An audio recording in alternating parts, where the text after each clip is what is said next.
So for today's episode of the Ireland's Homes, Interiors and Living magazine podcast, we join Caoímhe McGinley here at the Big Hill House in County Tyrone.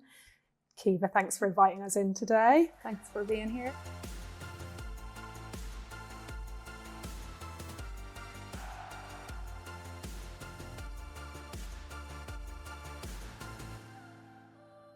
So first up, Caoímhe, I guess moving back, having lived away in Saudi, am I right? Abu Dhabi, yeah, Middle East. Can you tell me a little bit about, I guess, your decision to come back here, what you wanted to achieve with your move and how you began the planning process of a self-built home? Yeah, gosh, we're home. 2019 we made the move and the house was already at roof level at that stage. So we broke ground 2018. Previous to that was a year of waiting on planning permission. I think it was 2017 when we first started the design of the house, which took a year. Planning took a year, and then we broke ground 2018, thanks to my parents, because they live just down the lane. My dad is a retired farmer, so jack of all trades, and only for him and my mum project managing it for that year that we were still in the Middle East. We wouldn't have been able to do it, I don't think. And so while you were away, still living out there in the Middle East, it must have been so exciting to watch those plans kind of start to come together. Yeah, you can go through phases of thinking it's never going to happen. It's very hard to secure a mortgage. We ultimately didn't get one in the end. That's a lot of stress and pressure. So yeah, very lucky that we lived in a Middle East country and the salaries are good and they're tax-free, and you're able to budget and send money home and still live a comfortable life over there. It was definitely a pinch me moment coming home on that flight and seeing foundations poured. And then I had the panic attack because I don't know if you've ever seen foundations poured for a house. You think you're building an okay sized house, but the foundations looked so small. And I was like, oh my God, I've completely got this wrong. But it's obviously turned out fine. So on the ground, when the initial foundations were poured, it looked like half the size of a house. So it's very hard to get your head around it. Gauge that. Yeah. I think, your journey moving back here to Ireland, you're not alone in it. What are your tips? What have you learned in the past few years about relocating, and for anybody else starting that journey here today? Relocating from a country that you never really wanted to leave. We were very happy. Well, I was very happy and content in the Middle East, and it's a lovely lifestyle to live. And yeah, I would say I'm home 6 years now in July. And I still haven't settled, but I know I am where I'm supposed to be at this moment in time. It's not an easy move, especially when you've lived away for so long. I guess we were just lucky with schools and things. We knew which school they would go to, trying to get banks set up. On the voting register was another thing that we had to do, just trying to create a record of yourself. All of these things that you don't think of. Yeah. And then all the things you have to do before you leave the country that you're residing in, getting the police clearance from that country, and even just printing off your bank statements, because you never know, especially if you're going for a mortgage application, if you'll need the bank statements from the country that you're in. So a lot to think of on the other side as well, in preparation for Northern Ireland, I suppose, or to any country you're moving back to. So it's a good opportunity to declutter before you move back from a country. Point. Yeah. So we made a move. We were living in a villa in the Middle East, and then we moved downsized for the last 6 months before we moved here. So we kind of got to declutter twice. So it's amazing what you accumulate over 10, 11 years. Especially with children. Yeah. So can you tell me a little bit? I mean, it's an amazing house to live in. It might not be forever a home, but tell me a little bit about the process of working with your architect and what you wanted to achieve with the house. I mean, we're here. It's got a kind of modern Georgian feel to it. The house is built for the kids. So the top line was that it functioned. Obviously I had my wish list, I wanted the gorgeous kitchen. The pantry was top of the list. Back hall so that I could close the door on the utility. So there was those, and a playroom, and I wanted everything to flow. But this house has been built for the kids, and it functions so well for the kids, and they're so happy and content here. To me, I've achieved everything with just that. And everyone thinks it's a big house, but actually whenever people come into it and walk around it, there's no wasted space in the house, It all functions, all works for you as a family. Yeah. So can you tell me, Caoímhe, a little bit about the architect that you worked with, where they're based and how they were able to help you? It was Ken Moore in Enniskillen, so he was recommended to us. I think his agency's called, or his company's called 2454. Mm-hmm. And brilliant, find an architect that will work with you and make the changes and be patient, because I have heard so many stories of people building houses that they didn't design, and then whenever it comes down to it, they're at build stage and well, we didn't want this and we didn't want this. Well, it's not shaping up as a home that feels right for them as a family, perhaps. Really take your time. Like it did, it took us 13 months of back and forth before I felt like it was starting to be what I wanted to achieve. So the architect worked with me on that, and this is what we've come up with. So yeah, it's beautiful. Right, a really interesting question for you. You moved round about COVID. Yeah. Just at that point, we talked about your amazing tradespeople that you had, but everybody, of course, suddenly down tools during lockdown. There was nobody here to get your house over the line, so you lifted up a paintbrush and started painting your own house, posting about it on social media. Talk to me about how that felt at the time. So COVID, we moved home 2019, 6 months later COVID hit, so everything was at a standstill, and I was waking up every day in my parents' house, looking up in my old childhood bedroom up at this house, and nothing was happening.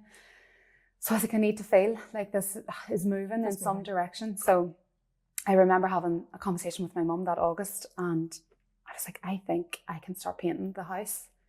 And she said, you absolutely can. And I said it to Dad, and Dad said, you're crazy. You're crazy to take this on. And he probably didn't speak to me for a few weeks. And when I was up here painting, he didn't come into the house.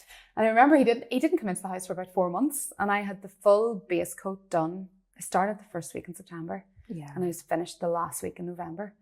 And it was obviously coming into darker evenings. So there was no electricity in the house. So any daylight that I could get. And I had Kovla with me. Obviously, Paddy wasn't born. Yeah. But Kovla was just at my feet with me. Yeah. And I started, obviously, the Instagram page had already started at that stage. And I just started documenting that. And people loved it, just seeing.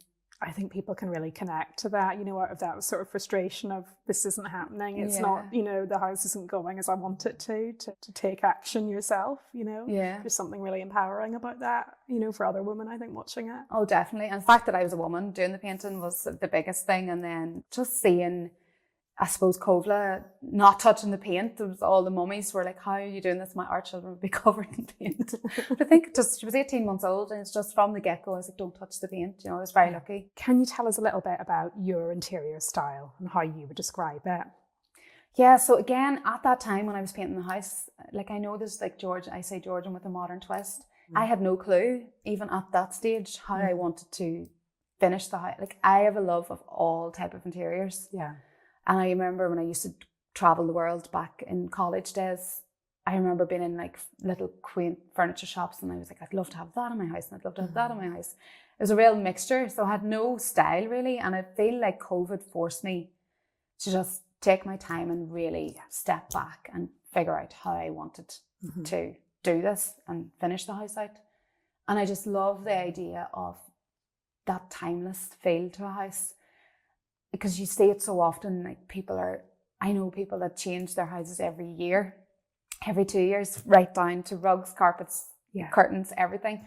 And it's so expensive. And I just knew that I would never want to go that road with it, mainly because I knew I would never be able to afford it.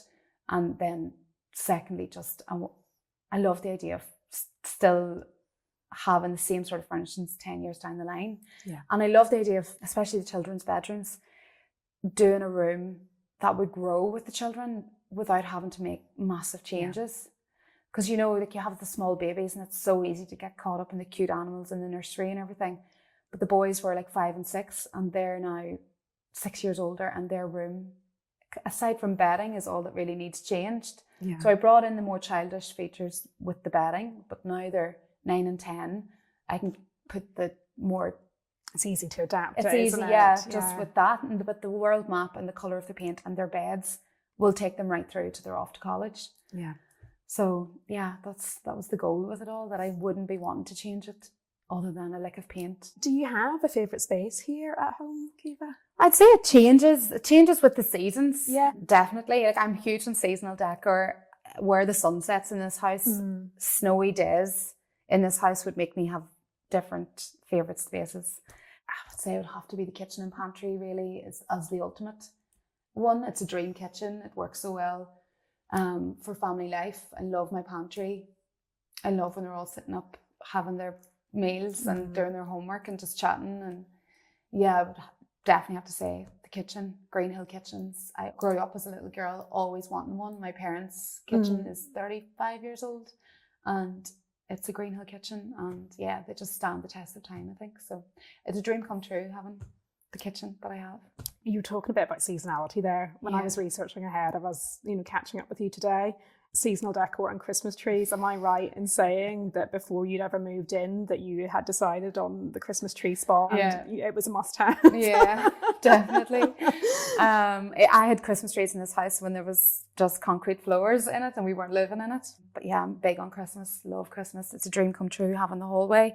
This curved staircase and the biggest tree is there, and then the corner window has your plug sockets for your trees. Can you tell us a little bit about your experience into the world of social media, how it began? I guess when you began it, there was no expectation. You were painting a house, you were building a home.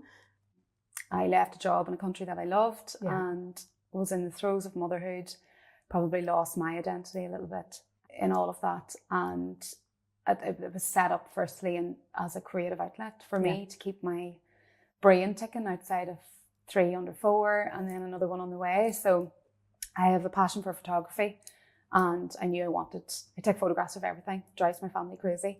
So I just knew that I wanted space to record every step of the build. And then it was such a thing then COVID hit, and then everyone was at home and on their phones. And that's when I started painting the house. So for anybody out there who is maybe renovating a home, starting afresh, thinking about, getting onto social media, what would be your thoughts or tips about content creation? What have you learned? I would just say, stay true to yourself. Don't, a lot of people say they want to start and they're too afraid to start and too afraid of what people will think. You need to firstly ignore all of that. And if it's something you want to do, you just do it. And that was definitely me. Nobody knew I had the page for like 8 months. Because you get that, it's the anxiety kicks in and the overthinking, but you have to just put that out of your head. Yeah. You definitely give value. People love to see the real and the raw. I always show the unfinished, messy bits of this house, and there's always messages saying thanks for showing this. Instagram would have a reputation for being quite polished and only showing the best bits. I think the more real you can be with it, especially with a family home. Yeah, the house is chaos most days and people like seeing the chaos. So at the beginning, I probably would have not recorded if the house was messy, but now I just sit amongst the mess and I record. Embrace it. Embrace the mess. That's it. People always ask, like, how do you do it with 4 kids? And it's just like, embrace the mess. In 10 years, you're going to miss the mess. Hey. Somebody's joining us. So lastly, down. Good boy. So lastly, what is next for you and the Big Hill House? What are the next projects you'll be working on here at home? And what can we be expecting to see from you online? Yeah, the launch with Cocoon is huge for me this year. I'm really excited to see where that goes. In the house, interior-wise, I would love to get my utility room done. It's between the utility room and the walk-in wardrobe. I think the utility room is the better decision to make with that. It's designed, ready to go, so I'm just waiting on my joiner to come back. So yeah, I think that will, because I spent most of my days in the laundry room and it functions the way it is at the minute and I'm not complaining. And because it does, Mommy walks in there most days, she's like, I don't know how you do it. And I'm like, because there's a system in place and it works for me. But it would be nice to have the pretty utility room to make it all the prettier. And after that, I don't really know.